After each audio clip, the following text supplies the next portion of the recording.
வணக்கம். நான் தான் பிரபாகரன் பேசுகிறேன். போன 27ஆம் தேதி விஜய் பிரச்சார கூட்டத்துக்கு நான், என் பாப்பா, என் மாப்பிள்ளை 3 பேரும் போனோம்.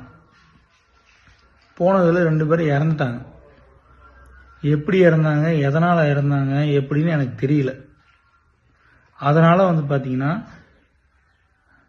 நான் சிபிஐ விசாரணை வேணும்னு சொல்லிட்டு நானாகவே பார்த்தீங்கன்னா தான் கேஸ் கொடுத்தேன்.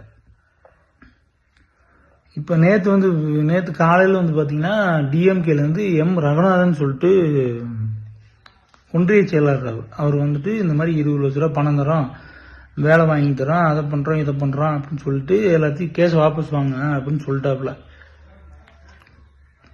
நான் சரின்னு சரி நான் கேட்டுட்டு நான் சொல்கிறேன் அப்படின்னு சொல்லிட்டு அனுப்பிச்சி விட்டேன். இப்போ பார்த்துட்டிங்கன்னா காலையில் நியூஸில் இந்த மாதிரி போகுது, பிரபாகரன்றவர் இந்த மாதிரி கேஸே ஃபைல் பண்ணல அப்படின்னு சொல்லிட்டு போகுது.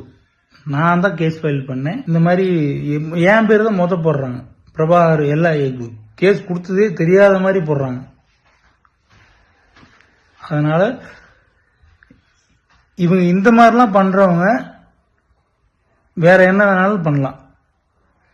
எனக்கும் நானும் எங்க அம்மாவும் மட்டும்தான் இருக்கு. இப்போ என் குடும்பத்தில் எனக்கும் எங்க அம்மாவுக்கும் உயிருக்கு உத்தரவாதம் வேணும். இவங்க இதெல்லாம் பண்றவங்க என்ன வேணா பண்ணுவாங்க.